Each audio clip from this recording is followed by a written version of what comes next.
ഈ കറികളുടെ കാര്യത്തിലൊക്കെ നമുക്കൊരു നൊസ്റ്റാൾജിയ ഉണ്ടാവില്ലേ? ഏറ്റവും ഇഷ്ടപ്പെട്ട കറി എന്നൊക്കെ പറയാനായിട്ട്. അങ്ങനെ എനിക്ക് ഏറ്റവും ഇഷ്ടപ്പെട്ട ഒരു നൊസ്റ്റാൾജിക് കറിയാണ് കേട്ടോ ഞാനിന്ന് ഉണ്ടാക്കിയിട്ടുള്ളത്.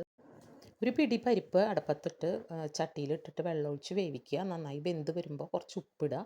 ആ ഉപ്പിട്ടതിലേക്ക് 2 മുരിങ്ങക്കായയും നുറുക്കിയതും കുറച്ച് ഇരുമ്പമ്പുളി നുറുക്കിയതും കൂടി ഇടുക. ഇരുമ്പമ്പുളിക്ക് പല പേരുണ്ട് കേട്ടോ. എൻ്റെ ഇരുമ്പമ്പുളി ഒരു മഞ്ഞ നിറം കാണുന്നത് ഞാനത് ഫ്രിഡ്ജിൽ വെച്ചോണ്ടാണ്.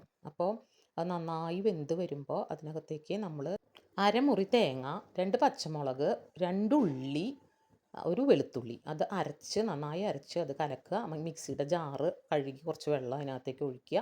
ഒരു വെള്ളം പാകാക്കിയിട്ട് നല്ലപോലെ ഇളക്കി കഴിഞ്ഞിട്ട് 1 സ്പൂൺ മുളക് പൊടിയും 1/2 സ്പൂൺ മഞ്ഞൾപ്പൊടിയും കൂടി അതിനകത്ത് ചേർത്ത് നല്ല പോലെ ഇളക്കി യോജിപ്പിക്കുക. എന്നിട്ട് മൂടി വയ്ക്കുക. നന്നായി തിളച്ച് വരുമ്പോൾ അതിനകത്ത് ഉപ്പ് കുറവുണ്ടോ നോക്കുക. ഉപ്പ് കുറവുണ്ടെങ്കിൽ ലേശം ഉപ്പും കൂടി ചേർക്കുക.